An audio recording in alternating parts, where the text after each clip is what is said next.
안녕하세요. 선생님들 반갑습니다. 자, 오늘은 2023학년도, 3학년도가 2023년도 1회 하프 모의고사. 올해 같은 경우는 이제 하프 모의고사를 총 6번에 걸쳐서 매번 커리큘럼이 한 달씩 끝나면 그 한 달씩의 진도를 나간 만큼 하프 모의고사를 좀 진행할까 계획을 좀 세워봤습니다. 매년 제가 이제 어떤 수업 방식이나 커리큘럼을 좀 바꾸는데, 특히 올해 같은 경우는 우리 선생님들이 현장에서 시험을 실제 응시하는 과정에서 시험을 좀 잘 보기 위한 수행, 이 수행에 대한 어떤 코드를 어떻게 하면은 좀 잡을 수 있을까, 여기에 좀 고민을 했는데, 그래서 이제 하프모사를 원래 작년 같은 경우는 이제 3번 정도 진행을 했는데, 올해는 6번 6번이나 이제 진행하게 되었습니다. 아마 지금 이제 이 영상을 보시는 분들은 댁에서 저희가 이제 보내드린 구독 자료를 받으셔가지고 지금 이제 문항지하고 OMR 답안지를 다 풀어 보셨을 거라고 생각되는데요.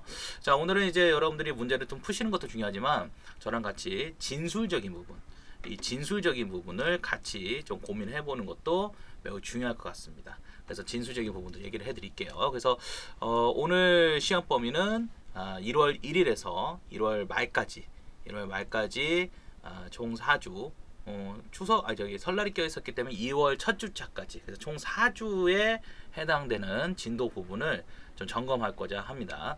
우리 선생님들이 이제 전반기 때 공부하면서 가장 놓치는 것 중에 하나가 내용 학습을 엄청나게 열심히 해요. 그리고 이제 후반부에 가서 학원가의 모의고사라든지 이런 어떤 시스템을 통해서 내가 좀 어떤 쓰는 연습이라든지 문항 분석 연습을 좀 해보겠다, 이렇게 하다 보니까 제가 이제 이 일을 매년 하다 보니까 까먹고 새로 하고 까먹고 새로 하고 까먹고 새로 하다가 겨 6월 넘어가서는 전반기에 했던 것들 다 까먹어요. 그러니까 이제 대체적으로 그럴 바에는 그냥 후반기에 나와서 그냥 쓰는 연습이나 하고, 또 시험장에서 그 강사가 좀 적중해 준 그런 문제 가지고 좀 넘어가야지, 이렇게 이제 마음을 잡수시는 분들이 계시는데, 요즘에 교수님들이 그런 것들을 억제하기 위해서 학원가에 대한 어떤 그런 조사를 다 끝내시기 때문에 그런 이제 방법들은, 전략들은 조금 이제 앞으로는 지양돼야 되지 않을까, 이렇게 생각을 하고 있습니다. 자, 그래서 오늘은 1월달 화법, 그리고 고전시가, 그리고 의문론, 의문사까지 포함을 해서 해당되는 부분을 한번 제가 이제 문항을 좀 개발해 보았는데, 그 문항에서 문제를 풀어보도록 하겠습니다. 자, 제일 첫 번째로 보면은 다음은 대화 방식에서 드러나는 갈등을 이해하고, 자, 그러면 이제 여기서 재밌는 것은 이미 힌트가 줬죠. 대화 방식에서 일어나는 갈등이다. 대화 방식이 튀어나오면 지금 이제 우리가 뭐 자아 개념 같은 경우를 쉽게 떠올려 볼 수 있지만, 갈등이라는 말이 나오면, 그죠? 갈등이라는 말이 나오면 이 갈등 해소를 하는 말하기 방식이 떠올라야겠죠. 대표적인 게 나전달법이 있죠. 그런데 제가 또 권순희 교수님의 논문을 바탕으로 해서, 그죠? 논문을 바탕으로 해서 이야기해 준 것이, 요것은 이제 구조적인 방법에 들어가 있고 비구조적인 방법도 존재했죠. 그래서 이거 상당히 많이 있었던 것을 기억하실 거예요. 맞습니까? 그래서 많이 있었을 걸 기억하는데, 물론 이제 교육과정이나 실제로 이제 우리가 학교 교육에서는 나전달법을 지도를 하고 계시지만, 또 해당되는 내용이 특정 학자의 논의에서 비롯된 거기 때문에 그 논의를 좀 더 깊이 있게 다양하게 알려드렸었죠. 자, 이제 문제를 볼게요. 앞의 대화에서 갈등을 해소하기 위해서, 자, 힌트를 줬죠. 갈등을 해소하기 위해서 노력하고 있는 사람은 테리다. 테리는 갈등을 해소하기 위해서 A와 같이 말하는 것은, 자, A를 한번 볼게요. A. 자, 여기 이제 갈등을 이야기하는 원인부터 파악해야겠죠. 지난번에 강릉이나 부산 얘기 나왔는데, 강릉으로 가기 하지 않을까? 뭐 쉽게 말하면 이제 우리가 뭐 여행 갈 때 사람들은 자기가 가고 싶은 데를 가려고 그래요. 그죠? 자기가 가고 싶은 데를 가려고 하는데, 저도 이런 경우 했거든요. 예, 그래서 강릉 갈지 부산 갈지 뭐 싸운단 말이야. 나 강릉 싫은데 이번 여행에 나는 빠지면 안 될까? 자, 이거 싸우자는 거죠. 갈등의 갈등의 원인입니다. 난 안 갈 거야. 예, 짜증을 내고 있습니다. 갈등이 야기됐어요. 자, 갈등 이야기 돼서 야, 셋이 가는데 한 명 빠지면 무슨 재미로 가냐? 저 같으면 갑니다.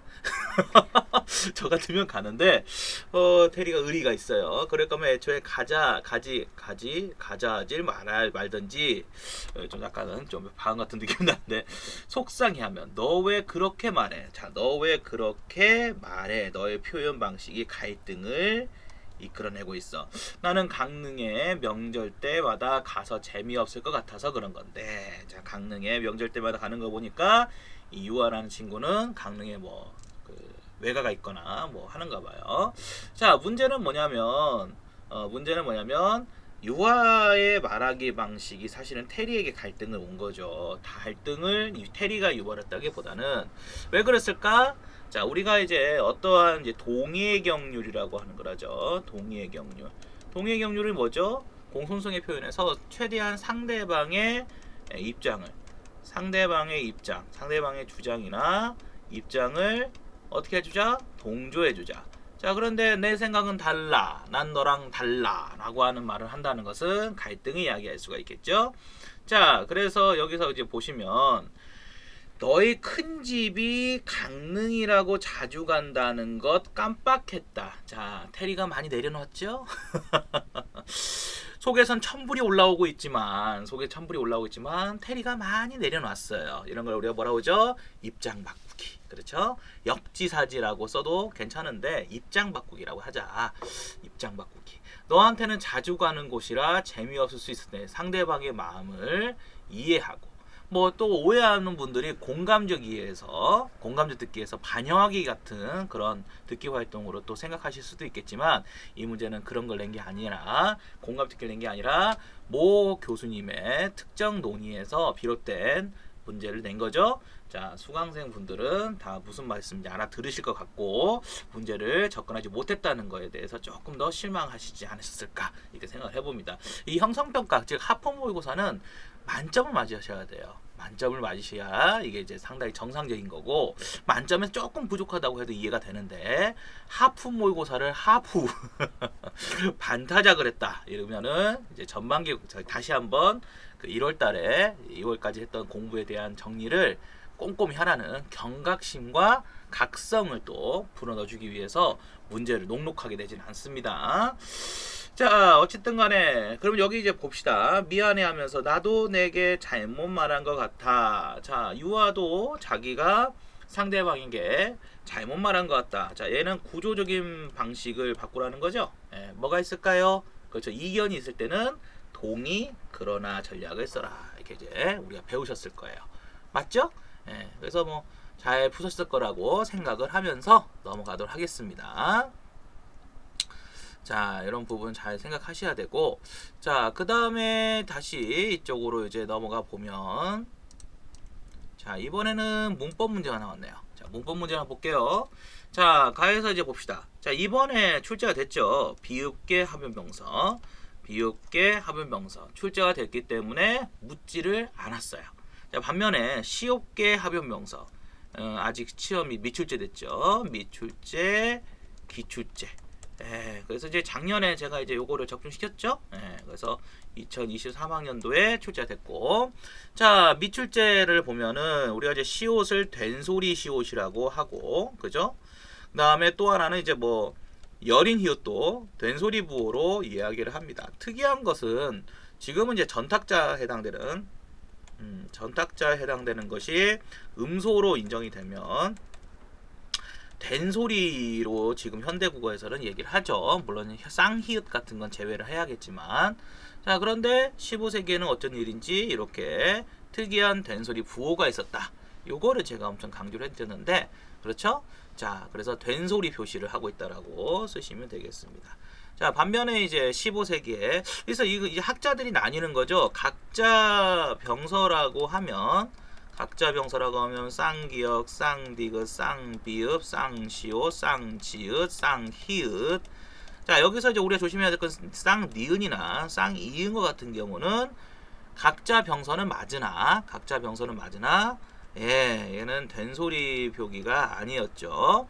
형태소가 두 개인 경우가 있었고 앞 음절 말에 붙어있는 음소가 연이어져서 붙는 경우도 있었고, 자 그래서 이제 기본적으로 이런 것들은 된소리를 볼 수가 없었고, 반면에 여기 나와 있는 요놈들을 이제 과거에는 이제 각자 병서에서 이제 된소리의 어떤 표기를 표음적 표기인데도 불구하고 잘 하지 않는다, 뭐 이렇게 이제 주장하는 학자분들이 계시는데, 또 어떤 학자분들은 얘를 이제 음소 체계 안에서 설명을 하다 보니까 차청이나 전청자, 불청 불탕자는 지금에 말하는 이제 장애음과 공명음 체계에서 설명이 되는데, 그럼 이것을 뭐라고 처리해야 될까? 얘는 어차피 안 되니까 놔두고, 그죠? 자, 그러니까 이것을 이제 된소리 표기로 보자. 실제로 15세기에도 얘네들이 된소리 표기를 했던 사례가 아주 짧게나마 있다, 뭐 이런 얘기를 하면서 주장을 한다 그랬죠. 자, 그래서 이제 제가 음소라고 했고, 사실 음운이라는 말은 음운론적으로는 맞지 않죠. 음운은 음소와 운소를 합친 말이기 때문에 엄밀히 말하면 음소와 운소라고 나눠서 얘기를 해야 되기 때문에 저는 답을 음소라고 설정을 했어요. 여기는 운소하고 상관이 없기 때문에. 그런데 이제 아마 여러분들이 학교 교육의 어떤 체계에서 어떤 피상적으로 배우셨을 때는 그냥 음운. 그래서 요즘에 음운 학자들이 많이 비판하는 것 중에 하나가 이 음운이라는 용어도 좀 문제가 되는데, 이걸 다시 비의문론적 의문, 뭐 이런 식으로 비의문론적 의문, 이렇게 좀 나눠서 얘기를 하면서, 비의문론적 의문이라는 것은 이제 뭘까? 죄송합니다. 제가 잘못했어요. 그래서 분절적 의문, 비분절적, 죄송합니다. 아침이다 보니까 제가 좀 정신이 없었어요. 자, 비분절적 의문. 해서 이제 분절적 의문과 비분절적 의문이라고 얘기하는데, 사실은 이게 이제 엄밀히 말하면 음소와 그다음에 운소를 지칭하는 말인데, 여기 나오는 요 의문이라는 용어가 좀 잘못된 거 아니냐, 그죠? 그래서 요런 말을 쓰지 말고 요렇게 나눠서 쓰자. 요렇게 이제 요즘에 좀 이야기가 되고 있었죠. 돼 있은 지 오래됐어요. 그래서 의문론에서는 이런 식의 용어도 상당히 문제를 걸기 때문에, 여러분들이 혹시라도 의문이라 썼는데 왜 음소로 가느냐라고 하는 생각이 드신다면은 좀 의문학적 학자들의 관점을 좀 충분히 반영을 해서 답을 상정했습니다. 자, 그 다음에 3번. 요거는 이제 김대행 교수님의, 그죠? 간접파업법, 그죠? 간접파업법을 출제해드렸죠. 출제 임용고사에도 나온 적이 있죠. 그래서 간접파업법을 출제해드렸어요. 크게 두 가지가 있는데, 끌어들이기가 있고, 그 다음에 다른 하나가 여기 말하는 돌려세우기가 있죠. 이렇게 두 가지로 나눠서 설명하는데, 사실은 이제 김대행 교수님이 말하는 용어는 아니고, 김대행 교수님이 말했던 용어는 이제 간접파업법이다 해서 김대행 교수님의 그런 어떤 논의를 바탕으로 해서 출제를 좀 해봤습니다. 서울대학교 국어과에 아주 거목이셨죠. 큰 나무셨기 때문에 그 밑에 제자들이 상당히 잘 성장을 하셔서 지금은 이제 우리나라 전반적인 국어 교육에 대한 어떤 지도와 방침, 정책 이런 걸 다 아울러 가시고 계시거든요. 그래서 그 후진들이 잘 성장하셨기 때문에 사실은 이제 시험에서도 곧잘 잘 나오는 교수님이 이제 은퇴는 하셨지만, 김대행 교수님의 논의가 상당히 시험 잘 나옵니다. 가장 최근에는 2019학년도에 그죠? 2019년도에 석양배국하고 만원사를 가지고 천중의 어떤 끌어들이기 이런 말들을 이제 얘기를 했던 기억이 나는데, 자, 돌려세우기. 자, 여기서 재밌는 것은 뭐냐면, 우리가 또 가볼게요. 자, 이렇게 이제 우리가 주술가게라고 하는 말을 쓰죠. 주술가게. 자, 주술가게라고 말을 하면 여기 보면은 머리를 내라 요구를 해요. 요구를 받아들이지 않으면 구워 먹겠다고 해서 위협을 하죠. 자, 이런 걸 이제 우리가 위협적인 말하기 또는 위협적 언사가 있다 이렇게 말을 하거든요. 여기서도 잡아 구워 먹겠다, 위협적 언사가 있어요. 그래서 주술적인 노래들은 이렇게 위협적 언사가 있다 이렇게 말을 하는데, 자 보시면은 수업 시간에 들었지만 여기 없죠. 여기 위협적 언사가 없어요. 물론 고려조에 가면은 다시 부활한다고 그랬죠. 회가시로다 해가지고 회를 쳐버리겠다. 무지막지하죠. 사람을 회 쳐버리겠다니. 그래서 전라도 분이셨나봐요. 형이 전라도 분이셨나? 아닌데 서라버린데. 그래서 어쨌든 사람을 해쳐버리겠다. 전라도에서는 그런 말 이제 욕으로 저걸 확 이제 찢어 뭐 이렇게 욕을 하시거든요. 예. 그래서 혹시라도 농담이었습니다. 예. 하여튼간에 자 그래서 어떠하리 있고 여기 나와요. 이거 이제 관용적인 태도를 드러낸다 이렇게 해가지고 주술적 성격을 설명한 논의가 있었다. 기억나십니까? 수업 시간에 얘기 드렸죠. 이렇게 보시면 아시겠지만 이제 제가 주로 이제 논의를 바탕으로 소개를 해주는 이유는 시험의 주관자가 사람이기 때문에 교수님들이시기 때문에 우리 선생님들이 이제 보통은 이제 책으로 많이들 공부하시지만 저 같은 경우는 그 책의 원서에 해당되는 논의들 이런 거 많이 소개시켜 드리고 있죠. 그래서 포커스를 좀 잘 잡고 접근하시면 좋겠다. 자, 그래서 주술적 기능이 드러나는 건데 이제 문제는 돌려세워서 말을 하나 갑자기 내일이 아닌 것 마냥 그죠? 이게 내일인데 아내가 어떤 불륜을 저지르는 광경을 목격을 했는데 이거 내일이 아닌데 어찌하겠어 내일 뭐 어째서 이렇게 돌려서 갑자기 그죠 말하는 화법 그래서 이런 것들이 이제 한국 문학의 특질로도 설명을 하시죠. 그래서 이해를 하셨을 거라 생각이 되고 이제 요즘 추세는 이제 이렇게 근거 찾기를 이제 내거든요. 어떤 걸 이해했는가 이해를 했는가를 끌어들여서 지식이나 이제 기능 이런 쪽으로 이제 가죠. 그래서 뭐 분석 평가 종합 그리고 이제 이런 것들의 가장 고등 사고적인 표현이 쓰기거든요. 쓰기 평가. 그래서 지금 현재 우리 임용고사가 추구하는 트렌드는 이렇게 넘어가고 있어요. 그래서 넘어가고 있기 때문에 과거의 어떤 지식 중심으로 봤던 객관식에 비한다면 이 서술형 평가 같은 경우는 쓰기 평가에서는 상당히 이런 기능들을 요구하고 있기 때문에 여러분들이 좀 힘들죠? 그나마 이제 기입형 같은 경우는 이렇게 좀 찾아서 제시하거나 칸만 배우면 되는데 올해 같은 경우는 특이하게 서술형에서도 이렇게 빈칸을 뚫었어요. 나름대로 답을 좀 구축을 시키겠다. 정확하게 그 답을 쓴 사람만 맞다고 해주겠다라고 했는데 하필이면 구멍 뚫은 것이 우리가 자주 보는 책이 아니었어요.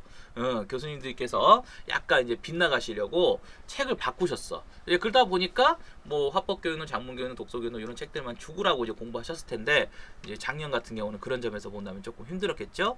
자 어쨌든 간에 이렇게 정리를 하고 넘어가겠습니다. 자 그 다음에 4번 가볼게요. 4번. 자, 4번은 요것도 모 교수님 논의죠. 그죠? 모 교수님 논의라고 말씀드렸어요. 이제 유튜브에도 이게 올라갈 것 같아서 특정 교수님 성함을 말씀드리지 않겠습니다. 요즘에 또 교수님들께서 학원 강사가 자꾸 이제 언급하는 것을 되게 싫어하시는 분들이 계셔요.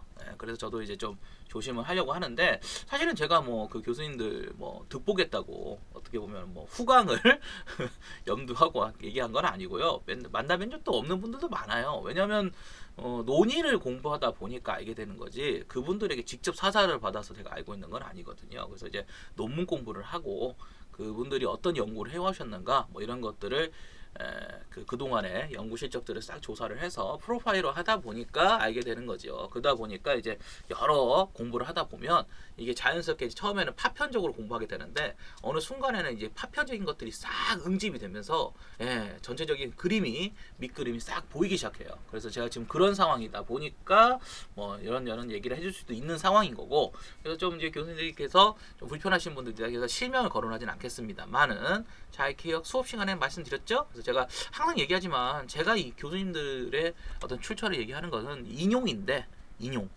다만 이제 그 교수님들이 이제 워낙 출제와 관련된 교수님들이다 보니까 정책적으로 좀 민감하신 것 같아요. 어찌든 간에 제가 얘기하고자 하는 핵심은 이게 논의에서 나왔다.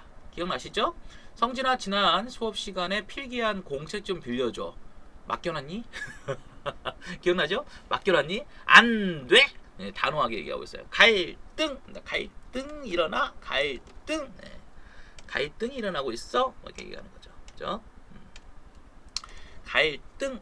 자, 아니 왜 공책 없어? 너 내게 필기한 공책 맡겨놓았니? 맡겨놓았니? 갈등!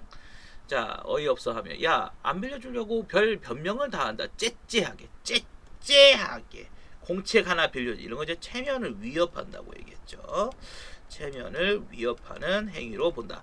자, 그러니까 우리가 이제 어떤 부탁 또는 요구를 하는 상황이나 아니면 어떤 걸 거절을 하는 상황은 실제로 말을 잘해야 됩니다. 왜 그러냐면 내가 부탁을 그냥 상대방에게 이렇게 뭐 명령적으로 내놔라고 한다든지 또 거절을 어떤 이유를 밝히지 않고 싫어라고 하는 것들은 체면을 위협하는 행위로 볼 수 있다. 이게 이제 논의의 핵심이었죠. 논문 내용의 핵심이었습니다. 그렇죠? 기억나셨을 거라 생각이 됩니다. 자, 그래서 잠시만요. 왜 이렇게 자꾸 넘어가지? 그래서 여기 문제를 보면 자, 공적을 빌려주는 부탁하는 상황과 그죠? 공적을 빌려가는 부탁하는 상황과 그 다음에 거절하는 상황. 여기서 이제 조심해야 될 거. 자, 이번 그 하프 모의고사에서 제가 신경 쓰고 있는 것 중에 하나가 과거에는 제가 이제 우리 선생님들하고 문제를 주면 이렇게 그렇죠. 이렇게 키워드 채점을 했어요. 그죠? 키워드 채점. 이게 있느냐 없느냐. 이 단어가 있으면 1점. 이 단어가 있으면 1점. 체면이 있으면 1점. 이유를 먼저 밝히고 1점. 그래서 4점을 주되 문장에서 이 키워드 문장이 어떻게 쓰든 간에 키워드가 있어야 된다. 요게 이제 한 2018학년도부터 2020학년도, 2021학년도 요 정도 때까지는 이 정도 때까지 특히 이때 꽃이었는데 이때가 완전 피크였죠. 이때가 완전히 키워드 채점이었어요. 칼 채점이라고 하는데 이런 키워드 채점을 기반했었습니다. 그런데 2022, 2023부터는 요때부터 시작된 것 같아요. 요때부터 스타트. 요때부터 뭐냐면 진술을 보기 시작해요. 진술. 사실은 2019 때나 2017 때 이때도 진술을 보았어요. 이런 거 보면은 진술 여부를 판단할 것을 적용하는 게 출제자들의 입김에서 이건 뇌피셜이에요. 뇌피셜 적용한 게 아닌가라는 의심이 좀 드는데 왜 그러냐면은 어떤 사람들은 채점 과정에서 칼채점, 우리 학원가에서 얘기하는 용어예요. 키워드 채점을 하는데 어떤 경우에는 진술 채점을 하고 진술도 이제 감점을 이제 시키는 감점 요인으로 볼 것이냐 아니면 이제 가점 요인으로 볼 것이냐 아예 채점 방식에 포함을 할 것이냐. 사실은 이런 진술 채점을 하면요 문제가 뭐냐면 채점자들이 너무 힘들어요. 채점자들이 너무 힘들기 때문에 이 채점자들의 요구를 염두할 때는 키워드 채점으로 가야 되거든요. 그러니까 재밌는 게 뭐냐면 채점자들은 키워드 채점을 좋아하고 그죠? 교수님들은 이런 진술 채점을 좋아합니다. 자, 여기서 이제 갈등이 제가 봤을 때 갈등이 일어나고 있는 것 같아요. 그래서 현직 교원들이거든요. 보통 이 현직 교원들인데 이 현직 교원들이 채점을 할 때는 칼 채점이 훨씬 편해요. 키워드 채점이 편한데 그 교수님들은 이제 진술을 다 평가를 해야 된다. 특히 국어과에서는 이런 식으로 이제 그러다 보니까 선생님들께서 이제 지금 채점 결과에 대해서 이런 그 방식을 전혀 몰라가지고 그죠? 자기 점수가 왜 떨어졌는지를 전혀 파악을 못하고 그냥 근원적인 공부만 더 매진하는 분들이 많이 계시는데 사실은 시험에서 가장 조심해야 될 게 점수를 어떻게 맞느냐 그게 중요하거든요. 그래서 그런 부분을 잘 고민하셨으면 좋겠다.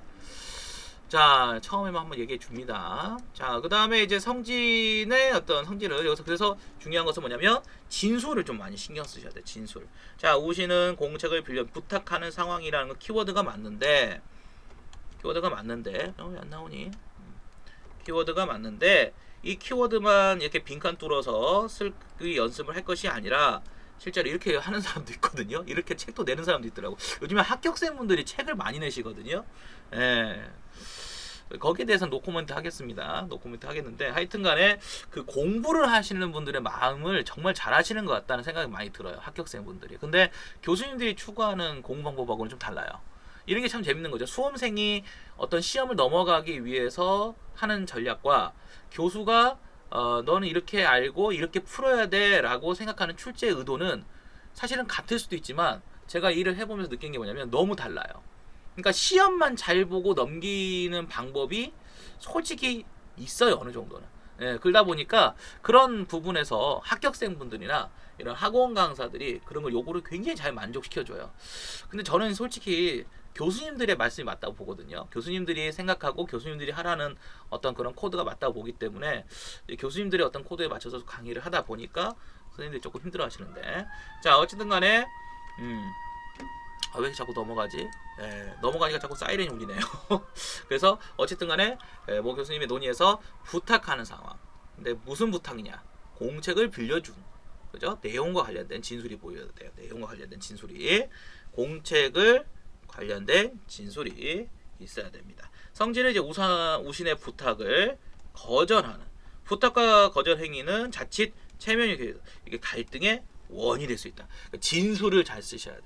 그래서 음영 표시가 되어 있는데, 음영 표시는 이제 자기 답안에 저렇게 이제 노출이 되어 있는가, 이렇게 싱크율을 체크해서 본인의 진술과 그 다음에 제가 제시하는 진술의 싱크율이 어느 정도 매칭이 되는가, 이런 것들을 한번 생각해 봐야 돼요. 자, 그러면 출제자 너의 진술이 정말 좋은 진술이냐? 그건 아니죠. 그건 아니지만 시험에서 주권은 피수험생에 있는 게 아니라, 수험생에 있는 게 아니라 저한테 있어요. 출제자에게 있어요. 그러니까 출제자의 의도와 출제자의 입맛에 맞게끔 써주셔야 되는 거지. 여러분들이 출제자의 출제 의도를까지 비판하신다고 한다면 시험 제도의 성립이 불가능합니다. 그러니까 시험이라는 성립은 어디까지나 여러분들이 피지배층 제가 지배층, 오케이? 출제자가 지배층, 그러니까 출제자의 진술의 싱크율에 맞추도록 노력해야 됩니다. 자, 그 다음에 이제 거절할 수밖에 없는 이유도, 이유를 먼저 밝혀라. 이유, 어떤 이유인지를 구체로 밝혀도 상관은 없어요. 이유를 밝히는 게 이게 논의의 핵심이었죠. 논의의 핵심. 그래서 갈등을 완충시킬 수 있다, 이렇게 이제 얘기를 했어요. 넘어가겠습니다. 자, 그 다음에 이제 자신에 대한 이해를 바탕으로, 자신에 대한 이해라는 얘기는 이제 뭐예요? 그쵸, 자아개념을 낸 거죠. 자아개념. 자, 자아개념의 자신에 대한 이해지만 그것이 비롯된 것은 뭐라고 했죠? 타인에 의해서 비롯된다, 이렇게 말씀을 드렸던 기억이 나네요. 자, 여기 보시면은 가를 보시면, 엄마, 오늘이 전학간 학교에 처음 등교하는 날인데 나는 항상 학교에서 친구들과 친해지는 게 늦어서 걱정이에요. 소심한 성격에도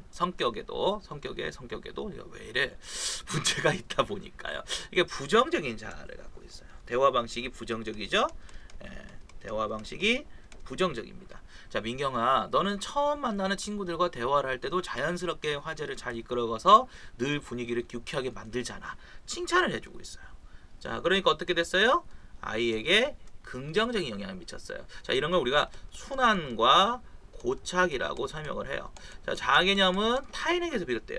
그러니까 중요한 타인이라는 용어도 있죠. 타인에게서 비롯되기 때문에 그 타인에게 비롯된 것이 어떻게 보면 넌 안 돼 라고 하면 부정적 자아개념이 순환이 되고, 넌 할 수 있어 라고 하면 긍정적. 그래서 옛날 뭐 광고에서도 성공하고 싶다면 성공한 사람의 곁에 있어라 라고 하는 이유. 제가 주변에서 보면은 합격을 하시고 성공하신 분들은 응원을 해요. 내가 이렇게 해서 합격했어, 내가 이런 걸 했으니까 너도 이렇게 해 라고 얘기해 주기보다는, 저도 이렇게 하다 보니까 합격한 것 같은데 그쪽도 합격할 수 있을 거예요 라고 이제 응원을 하죠. 이게 긍정적인 자아개념을 심어줘요. 그래서 뭐 보통은 이제 네가 한 번만에 되겠니? 네가 잘 생각해봐, 이거 시험 뭐 초수도 되겠냐? 난 초수만에 안 되는 거 보면은 좀 잘 안 되신 분들이 잘못하면은 이제 주변 분들한테 이제 부정적인 자아개념을 좀 심어주시고, 이제 긍정적인 자아개념은 이제 좀 이뤄냈을 때는 나도 고생했는데 하다 보니까 되더라, 그러니까 너도 힘내, 뭐 이렇게 긍정적인 자아개념을 심어줄 때가 많지요. 자, 그래서 이런 순환과 고착. 자, 반가워, 오늘 처음 보지? 너는 2학년 때 몇 반이었었니? 그걸 내가, 요건 이제 그 비상교육 교과서 활동을 조금 응용한 건데, 난 내 얘기 누구한테 하는 걸, 이게 우리가 조아리의 창에서 본다면 상대방에게 공개되지 않은, 그죠? 비공개된 자신 자아 노출이죠. 자아 노출. 자, 아니야, 사실 나도 좀 누구한테 먼저 말을 건넨다는 게 사실 어색해. 자, 자아 노출이라고 하는 것은 그 빈도가 높을수록 어떻다고 했었죠? 긍정적인 자아 개념을 이끌어낼 수 있다. 오케이? 네.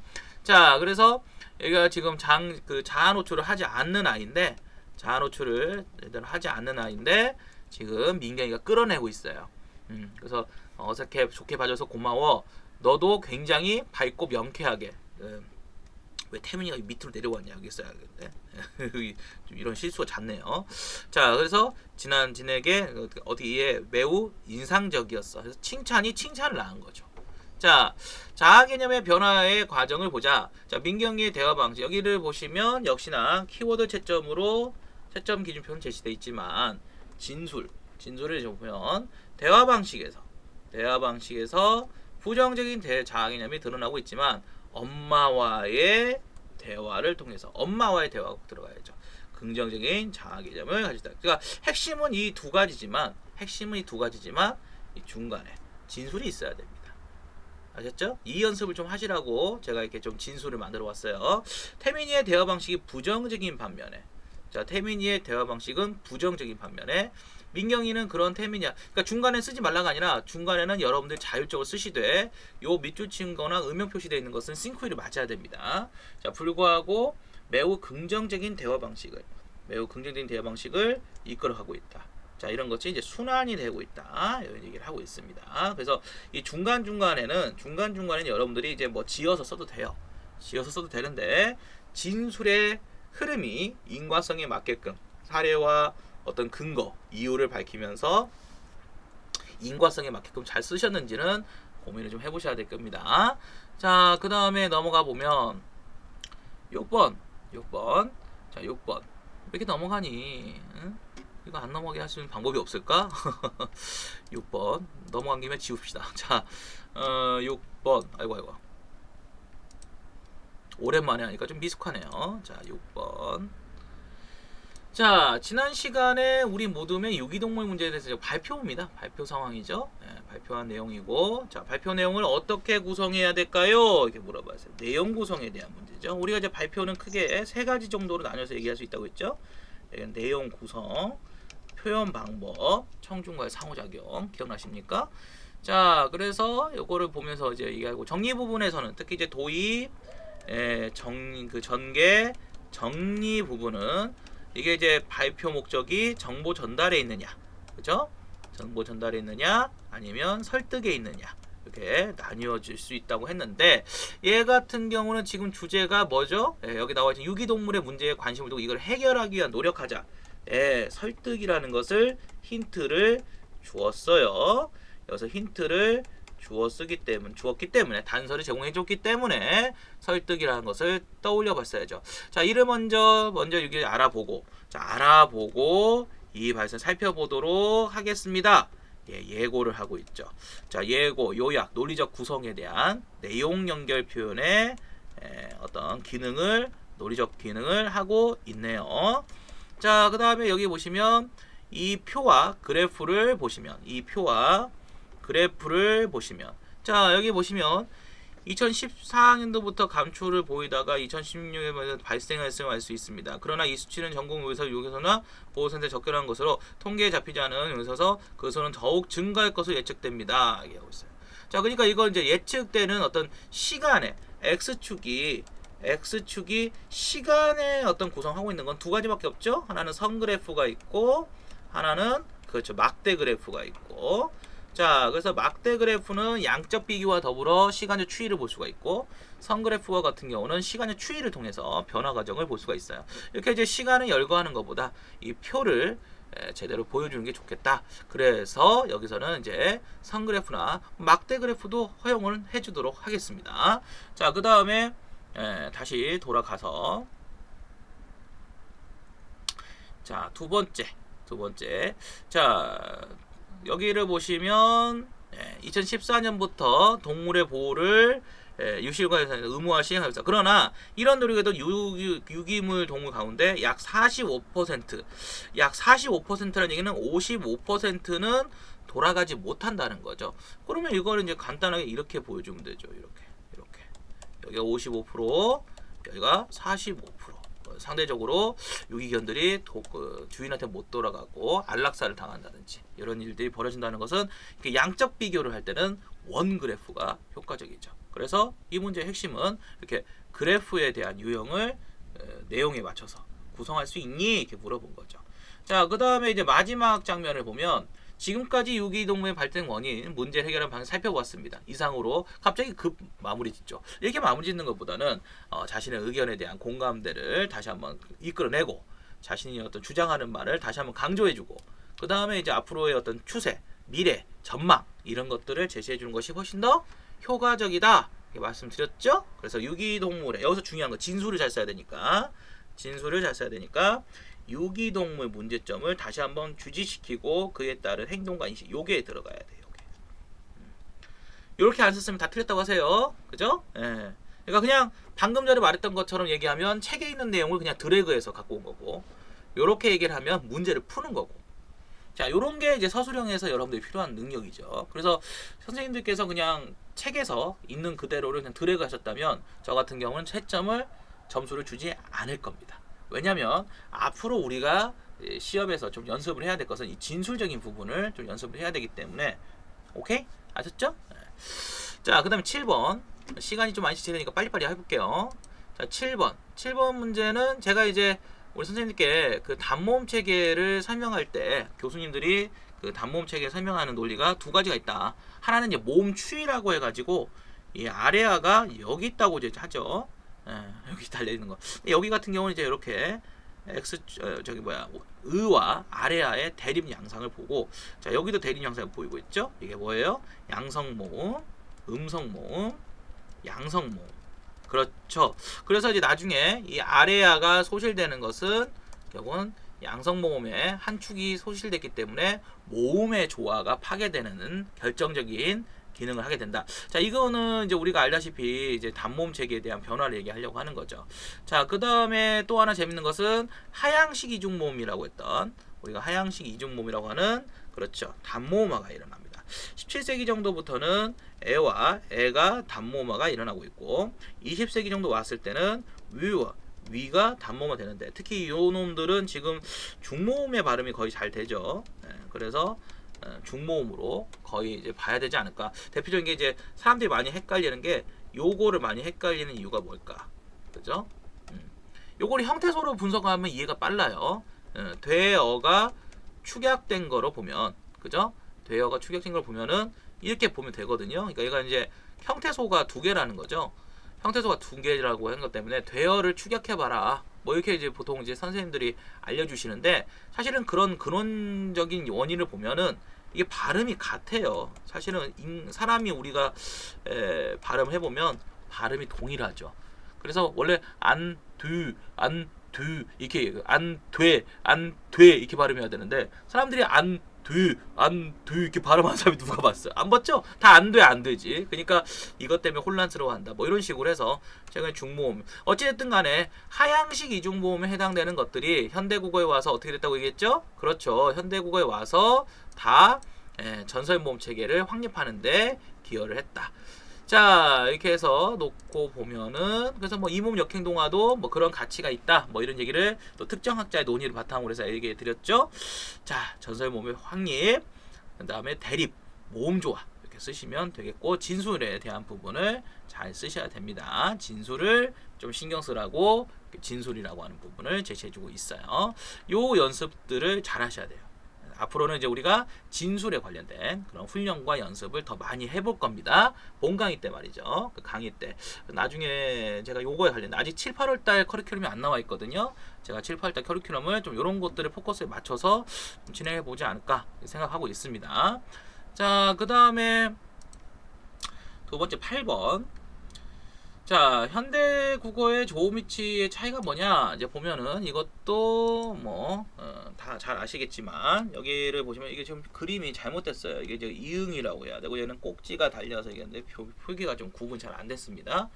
후음이 엄청 세분화돼 있죠? 이게 되게 특이한 거예요. 전 세계 인류의 언어 중에 이렇게 후음이 세분화된 게 없다 이렇게 말씀드렸던 것 같고 제일 신기한 것은 지읒이나 치읒이나 쌍지읒이 치음에 있고 그 전정자인 시옷의 대표가 된다는 게 이게 매우 특이한 거죠. 현대국어라면 경국어라고 하는 게 생겨납니다. 그렇죠? 자, 그 다음에 이제 얘네들은 다 소실되죠. 얘네들은 다 소실되고 순경 비읍도 소실이 돼요. 그래서 이제 우리가 유성마찰음 계열이 현대에 오면은 다 소실됩니다. 그죠? 그래서 현대국어에는 무성마찰음 시옷밖에 없죠. 유성마찰음 계열이 다 소실되고 또 특이한 것은 뭐냐면 지금은 시옷이 오더라도 디귿으로 대표음화가 됩니다. 맞죠? 그래서 시옷이나 쌍시옷이 치조라고 해서 치조라고 해서 설음과 치조음이 이제 합쳐지고 경국에 나옵니다. 자, 이렇게 볼 수 있고, 그 다음에 뭐 요것은 이제 꼭지단위 이응, 옛이응이라고 하는데 다시 이제 이렇게 하고 동그라미로 바뀌면서 그냥 발음은 똑같아요. 발음은 똑같이 이제 볼 수 있고, 그래서 아설순치후 이렇게 제시가 되어 있는데, 아설순치후 이렇게 되어 있는데 현대국어에서는 양순음, 치조음, 경국에, 그죠? 그 다음에 후, 영국에 후 이렇게 해서 얘기를 하는데, 자, 이런 변화 과정을 다 설명할 수 있니? 라고 물어보는 거죠. 그래서 치조 계열의 동일한 시옷 계열과 디귿 계열이 구분되어서 발음되다가, 이거는 시험에 나왔죠. 발음되다가 또 지읒 치읒 경급의 반면에 15색인 치음에 포함되어 있었다는 방금 설명하실 수 있어야 되고, 자, 후음은 히읗밖에 존재하지 않아요, 현대국어에. 근데 특이하게 세분화됐었다는 거, 뭐 한문총 같은 책에도 다 나온 내용이니까 이런 거는 뭐 잘 맞추셨을 거라 생각이 됩니다. 자, 그 다음에 두 번째 문제로 가볼까요?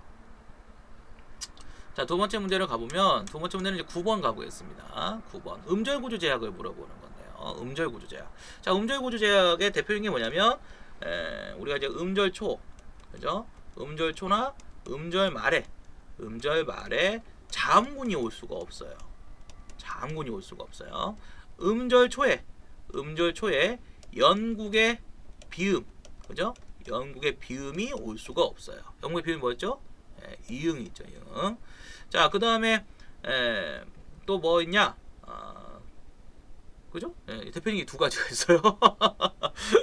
그 다음에 뭐 음절 말에 올 수 있는 자음은 7가지, 그죠?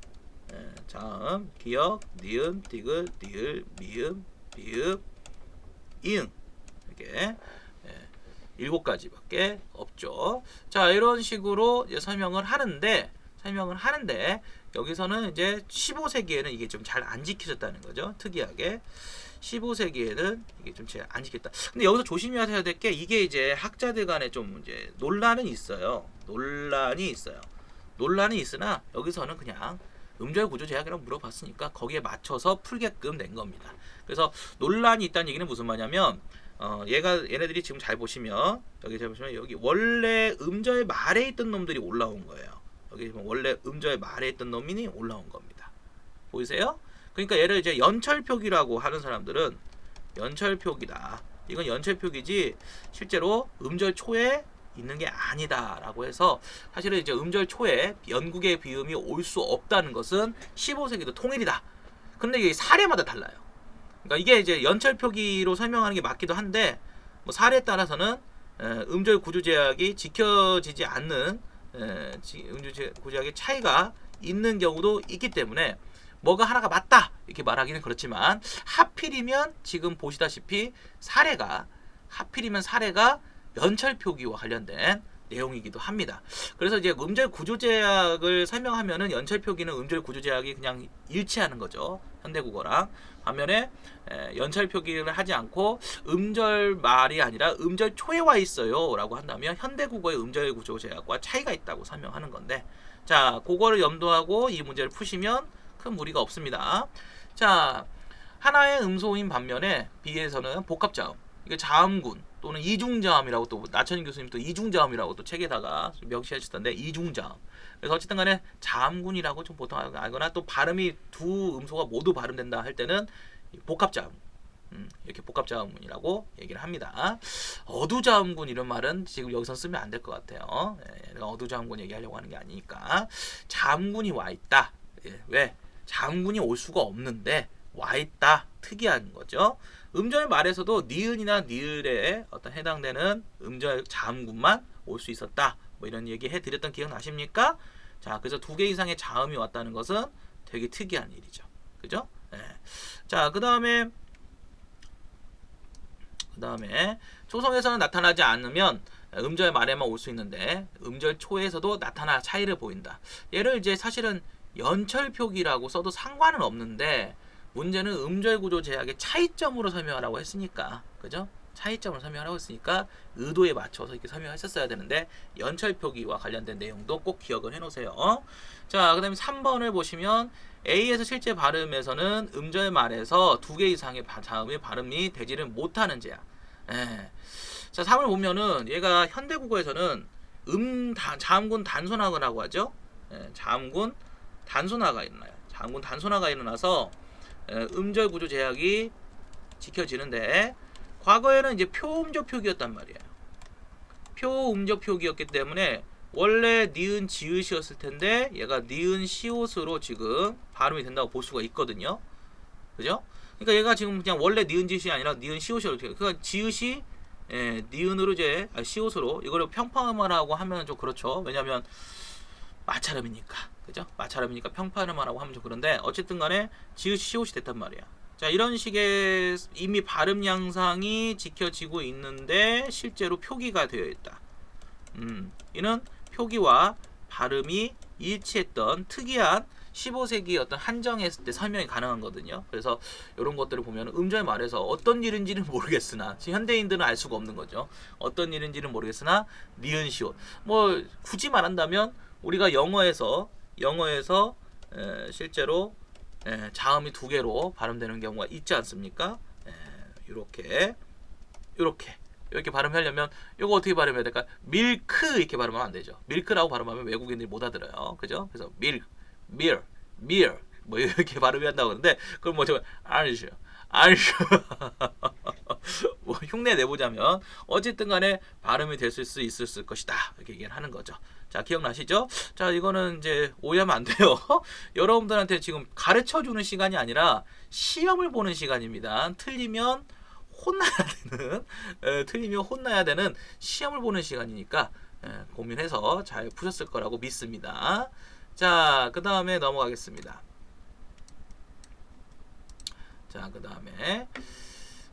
그 다음에 보면은 자, 이제 10번. 하프모사는 총 12번. 그죠? 12개의 문항입니다. 이제 문학으로 넘어갈게요. 여기 뭐 있네요. 네. 또 하나 있었구나. 두 개의 자음의 음절말인데 시옷과 디귿이 음절말에서 실제로 전청자로, 그죠? 각각의 전청자죠. 어디 전청자예요? 얘는 치읍의 전청자고 얘는 설음의 전청자입니다. 다시 말하면 그 대표성이 달라요. 그래서 비음화가 일어났던 것 중에 하나가 뭐냐면 얘는 니은이라고 하는 놈이 음절말에 올 수가 있었는데 얘는 반침이라는 놈이 음절말에 올 수가 없어서 이게 8종성 가족용이라고 하는데 8개의 종성으로 족하다라고 해서 실제로 얘는 올 수가 없었어요. 이게 후민정 해례본이 나오죠. 그래서 얘는 곧 사라집니다. 그런데 이제 니은 같은 경우는 그래서 비음화가 실제로 일어나지 않고 얘는 비음화가 일어나고 그래서 비음화의 유무를 가지고 시옷과 디귿이 구분될 수 있어요? 라고 물어본 이유가 2018학년도 기출사였죠. 요런 거 잘 맞춰야 되거든요. 사실은 이런 거 이제 국어사용구 학회에서 나온 내용이에요. 논문이에요, 논문. 그래서 학회에서 나온 거 갖고 내셨어요. 그래서 이런 게 이제 간혹가다 의문론에 그 문법에서 한 문제, 두 문제씩 나오는데 요게 이제 요즘 말하는 킬러 문항이죠. 킬러 문항을 맞춰야 사실은 이제 경쟁력이 생기는 거고 이건 상대평가니까 경쟁력이 생기는 건데 그런 거 하나만 잘 시켜주면은 우리 선생님들이 효과가 크죠. 제가 그래서 경쟁력을 좀 심어주기 위해서 항상 노력하는데 자, 이번에 이제 문학 가볼까요? 자, 서정갈래 흐름. 이제 서정갈래 흐름으로 본다면 사실은 이제 이런 식의 흐름 속에서 본다면 우리가 이제 고전 시가도 있지만 현대 시도 같이 나올 수가 있다. 그죠? 자, 꾀꼬리가 나왔어요. 토사. 그죠? 토사에 대한 이야기를 하고 있었고 특히 이제 자기와 대립적 심상. 대립적 심상이 드러난다. 이렇게 하고 있었고 얘는 이제 꾀꼬리라고 나오는데 얘랑 같은 거냐? 문맥을 살펴보면은 얘는 이제 청각적 심상을 심어줌으로써 어떤 분위기, 시적 분위기를 더 조성하는, 그죠? 시적 분위기를 조성하는 이런 것을 이제 알려면 문맥적으로 시를 읽어낼 수 있는가? 이렇게 그래서 이런 걸 우리가 이제 뭐 김대인 교수님 말하는 뭐죠? 빗대어 말하기나, 그죠? 빗대어 말하기나, 또 객관적 상관물 뭐 이런 식으로도 설명하고. 자, 그리고 이제 여기 나오는 꾀꼬리는 이제 뭐 객관적 상관물이라고 보기보다는 이제 분위기. 어떤 분위기를 조성한다는 것은 정서를 이끌어서 공감을 이끌어낸다. 이렇게 좀 특정 대학의 어떤 코드를 좀 염두하고 만들어봤습니다. 만들어봤어요. 그래서 왜 고전시가 문제인데 갑자기 현대시가 나오냐? 요거는 지금 교육과정을 제대로 이해를 못하시는 분이라고 얘기해드렸죠. 자, 외로울사라고 아예 시어가 나와요. 외딴 봉우리, 외딴 집 이렇게 나와요. 그래서 김광균도 나중에 자기가 이제 그 이미지스트로서 실패했다고 얘기하는 이유가 감정을 완벽하게 배제를 하는 시를 쓰기가 어렵다. 그러니까 외국의 영미문학계로 영국과 미국의 문학의 이미지즘은 감정이 완벽한 배제인데 한국의 이미지즘은 감정의 절제 정도로 이야기하는 이유가 이렇게 이미지화 하더라도 그 속에 정서가 드러나요. 자, 그래서 정서는 뭐 괴로움이는 고독이는 잘 쓰셨을 것 같고 외로움 잘 쓰셨을 것 같고 요거를 바탕으로 진술을 만들 때 시어를 근거를 찾았어야 된다. 자, 그 다음에 여기 보시면 꾀꼬리의 대립적 심상을 통해서 드러나되 청각적 심상을 통해서 시적 분위기 화자의 정서를 여기서 중요한 건 정막함 이런 걸 써야 된다. 이런 거. 그러니까 진술을 잘 만들어낼 수 있는 요거 꾀꼬리의 울음소리가 정막함 요게 있어야 돼. 요게 요것만 딸랑 쓰신 분들은 점수가 안 나온단 말이에요.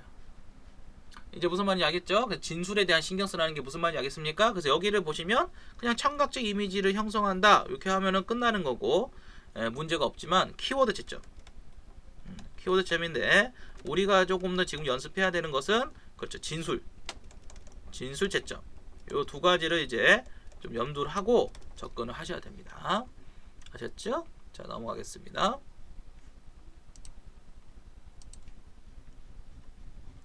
자, 11번. 요거는 이제 보여주고 싶어서 수업 시간에 얘기해 드렸죠? 보여주고 싶어서 요게 사실은 작자 미상이라고 하는데 사실은 이제 그 학자들이 사대부 문학의 어떤 그 특징을 그죠? 사대부 문학의 특징을 설명하고 싶은 학자들에게는 이게 퇴계 이황 선생님이 썼다.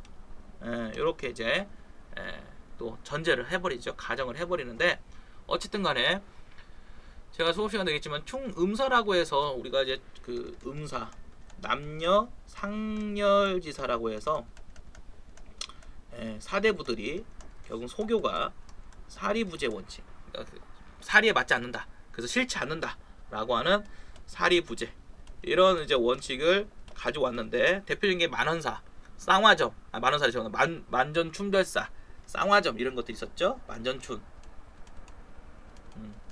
쌍화점 뭐 이런 것들을 얘기해 드렸는데 특이하게 요놈 시용학부에 수록되어 있는 상저가와 같은 경우는 효를 기반하고 있어서 효사상을 기반하고 있어서 예와는 차이가 있어서 사대부들에게 받아들여졌다. 특히 변계를 거치지 않아요. 그래서 변계도 없이 소교가 어떻게 이렇게 궁중으로 유입될 수 있었을까? 그것은 이 노래가 비록 방아타령에서 비롯된 거지만 효라는 근본적인 사대부들의 유교적 가치를 잘 부응했기 때문이다. 기억나십니까? 자, 그래서 이 노래의 성격을 후대에 가면 더 발전시켜 나간다. 사대부들은 왜냐하면 그 의미 전달에 도움이 되니까 맞죠? 그래서 제가 이제 이 상저 가사를 얘기를 해드렸고 얘는 이제 소교라면은 고려 소교라면 얘는 이제 상저 가사 갈래를 냈는데 재밌는 건 이 앞부분은 이제 그 어떤 노동요의 어떤 흔적들이 보여요. 하지만 제일 중요한 것은 여기부터 요거 한번 보여주고 싶었어요. 요걸 한번 보여주고 싶어서 이렇게 그 모의고사는 형성평가와 다르게 꼭 준 것만 물어보지 않아요. 제가 언급했던 걸 잘 귀담아 들었는가, 잘 기억하고 있는가, 그죠? 제가 사례는 안 보여줬지만 이런 거 조심하세요라고 그랬잖아요, 그죠? 그래서 이제 이 부분을 아마도 물어볼 거예요 이렇게 얘기했는데 잘 찾으셨죠? 자, 그러면 문제 한번 답을 확인해 볼까요? 아버님 어머님이 받잡고 부모님 공양하리라. 그래서 효의 어떤 주제의식을 강조하고 있다. 잘 찾아서 쓰셔야겠죠? 자, 희의 희야에는 좋은 꾼데 이제 우리가 방아 타령을 할 때 희의 희야 노동요에다 그죠? 어저씨고 옹희야 비슷한 거죠. 그래서 이 좋은 꾸의 반목은 노동요가 갖고 있는 노동요가 갖고 있는 그런 노래 기능을 잘 보여주고 있죠. 비슷한 거는 후렴구도 있죠. 후렴구, 좋은 꾸 이런 거 기억나시죠? 자, 그다음에 할 일이다. 우리가 이제 그 안민가가 시험 한번 나온 적 있잖아요. 안민가도 재밌는 게 뭐냐면 어떤 할 일을 어떤 그 부모님이나 그죠? 어머니, 아버지, 그죠? 자식 이렇게 이제 빗대어서 말을 하고 있는데 그 빗대어 말하기를 시험 나셨어요 교수님이. 그래서 여기서도 이제 그런 부분을 빗대어 말하기는 아니지만 여기 조금 더 직접적으로 전달하는 게 뭐냐? 할 일이다. 너희들이 할 일이다. 이런 식으로 직접적으로 이제 어떤 교화를 하고 이게 교술적인 성격을 보여주는 대표적인 부분이다. 다시 한번 말씀드리지만 진술을 잘 살리셔야 된다. 진술에 대한 부분을 잘 보시고 진술에 맞게끔 자기 싱크율이 맞는가를 다시 한번 잘 체크하시기 바랍니다. 자, 이렇게 음영 표시가 되어 있는 게 여러분들이 전체적으로 봤을 때 한 150자 내외에서, 그죠? 150자 내외에서 이렇게 음영이 딱 정해져 있어야 돼요. 이렇게 안 보이는 글이라면 여러분들 잘못 쓰고 계신 거예요. 아셨어요? 잘 이게 딱 내 글도 이렇게 밑줄 쳐지듯이 딱딱딱딱딱 보여야 됩니다. 그 위치에서 그게 없다면 여러분들의 진술을 잘못 쓰시고 계시는 거예요. 아시겠죠? 자, 이제 마지막 문제입니다. 이제 마지막 왔어요. 자, 마지막 문제. 은근히 아침에 찍는데 피곤하네요. 이거 왜 이렇게 피곤해? 자, 그 다음에 한 문제 더, 마지막 문제. 자, 요거 이제 기억나시죠? 의무적인 수행이냐, 자발적 수행이냐. 요거 2015학년도에 출제가 됐었죠. 자, 그때는 이제 곽시징과 주세붕과 곽시징을 끌어들여서, 그죠? 곽시징을 끌어들여서 출제를 했어요. 이제 교술가사가 갖고 있는 특징을 이제 내는 건데, 자, 이 문제 좀 빨리 가볼게요. 자, 여기 보시면은 이제 하자스라, 올테올릴 하자스라, 여기 보면은 삼겨스라 이렇게 나와 있어요. 사실 둘 다 비교해 보면 둘 다 명령적인 말하기를 하고 있죠. 그런데 여기서는 세상 사람들아 부모 운덕 아니하냐 하면서 이제 위정자가, 그죠? 위정자가 백성들에게 수직적인 말하기 하는 반면, 얘 같은 경우는 마을 사람들아 해서 같은 마을 사람들이 백성 A가 백성 B에게 수평적인 말하기 방식이다. 기억나시죠? 요거 힘드니까 이제 좀 설명이 간조해요. 몸이 이거 이제 은근히 피곤하니까 이거 설명이 간소화 되는데. 근데 수업 시간 다 들었죠? 들었으니까 넘어갈게요. 요것도 이제 모 교수님의 논문, 박사 논문도 있고, 그죠? 실제 2015 때는 논문 가지고 내셨잖아요. 그래서 수업 시간에 논문 얘기 좀 해드렸던 것 같은데, 이게 이제 보면 논문을 바탕으로 기반해서 출제하는 문제들이 의외로 되게 많아요. 그런데 선생님들이 이제 그걸 못 잡는 거죠. 못 잡고 이제 뭐 할 수 있는 거에서 뭐 기술적인 부분 연습하거나 아니면 수능 교재 같은 거 가지고 이제 보시는데, 진짜 제가 하지 말아야 공부 중에 하나가 수능 교재를 가지고 문학 공부하는 거라고 얘기해 드렸는데, 하여튼 뭐 그거는 또 합격생 중에 수능 교재 가지고 합격했다는 사람도 많아요. 이거 참 뭐가 많은지 모르겠다. 자, 여기를 보시면 농가 원령가, 여기 보시면 농가 원령가에서는 더 노골적이죠. 배워두소요, 허송하지 말아라. 가절이라고 하는 것은 이제 뭐 머리 이렇게 세우는 거 말하는 건데, 그래서 쓸데없는데 과소비하지 말고 검소하게 뭐라 해라, 뭐 이렇게 하면서 이제 명령형, 명령형이나 이런 청유형, 원두희 교수님의 논문이라고 얘기해드렸죠.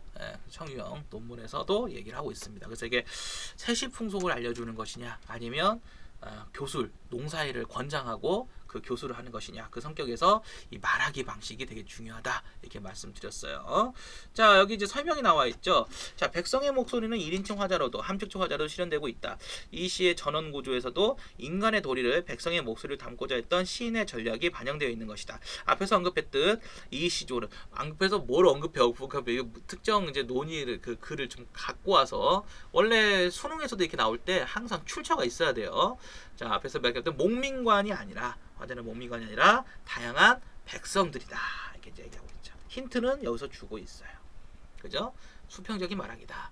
목민관의 목소리를 버리고 가르치면서 취향하고 있다. 요게 이제 훈민가, 주세붕 이런 시인들의 어떤 교술성이 갖고 있는 데서 의미가 있다. 자, 마을 사람들로 화자를 설정하여 오랄릴 하자스라 라고 하면서 의무적이지 않고 자발적 수용을 하는 분위기를 만들고 있고, 화자가 세상 사람들을 청작을 해서, 화자 해서 이런 거 이제 우리 소통 구조를 설명하죠. 청자의 역할, 삼겨스라에서 일방적으로 훈계 또는 교술 하고 있다, 얘기하시면 되겠고, 자, 그 다음에 가절을 허송하지 말아라. 약속이나 버여달라. 이것도 명령질이죠. 명령질이야. 지나 잘하지. 이렇게 할 수는 있겠지만은 이게 바로 교술가사 일반형 특징이에요. 그런데 이 정철이라든지 주세봉 같은 경우는 이런 일방적인 전달이 아니라, 그죠? 박내를 이제 곽시징이라든지, 그죠? 정학유라든지, 또는 저기 누구니까 누구지? 갑자기 기억이 안 나는데, 누왕사, 누왕 박일로 박일로도 오륜과 같은 거 보면은 명령질을 해요. 그래서 이런 사람들은 이제 좀 의무적으로 뭔가 수용을 하기가 하고, 반면에 이런 분들은 좀 자발적으로 자기가 스스로 감동하고 성찰해서 반성해서 자발적으로 한다, 이렇게 얘기를 해드렸던 것 같습니다. 자, 이렇게 해서 전체적인 얘기를 좀 해보았습니다. 사실은 이제 제가 우리 선생님들께 다시 한번 당부 말씀드리고자 하는 것은, 하프모의고사는 복습 차원의 문제예요. 그러니까 이미 시험 범위를 알려주고 거의 오픈북 테스트와 비슷한 문제이기 때문에 문제를 틀려서는 안 됩니다.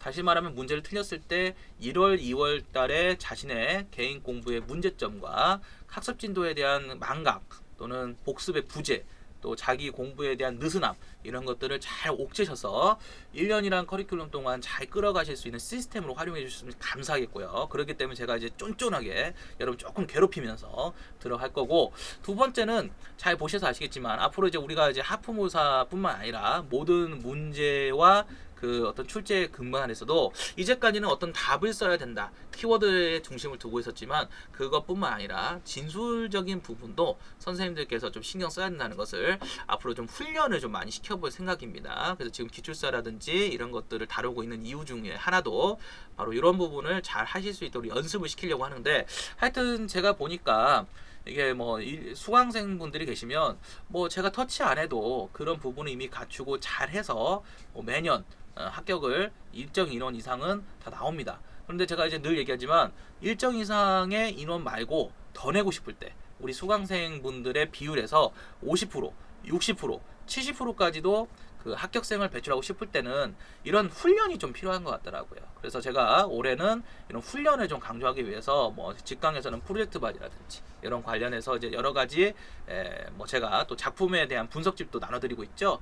이런 것들을 좀 잘 수령해서 선생님들께서 집중하셨으면 좋겠고, 또 이런 훈련적인 시스템을 제가 잘 갖춰놨기 때문에 사실은 이제 학원에서 갖춰놓은 이 시스템만 잘 활용하셔도 선생님들이 이제 개별적인 공부를 또 투자를 하지 않고라도 시험에서 효과를 톡톡히 보실 수 있도록 좀 많이 고민과 어떤 그 연구를 하고 있습니다. 아셨죠? 선생님들 잘 이런 부분을 활용해 주셨으면 좋겠어요. 그래서 올해는 꼭 또 우리 선생님들 교직의 꿈을 이루셨으면 좋겠고, 자, 이렇게 해서 1회니까 이제 5번 남았네요.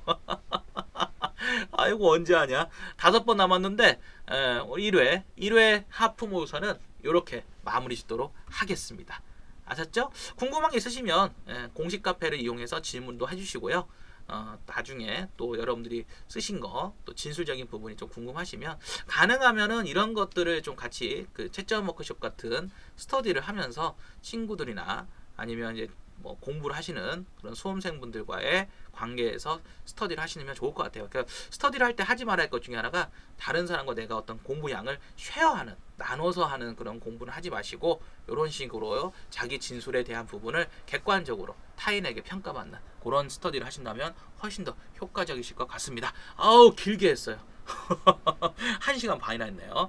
긴 시간 동안 들어주셔서 정말 감사합니다. 자, 이것으로 해서 모두 마치도록 하겠습니다. 모두 고생 많으셨어요. 자, 다음에 또 뵙습니다. 안녕히 계세요.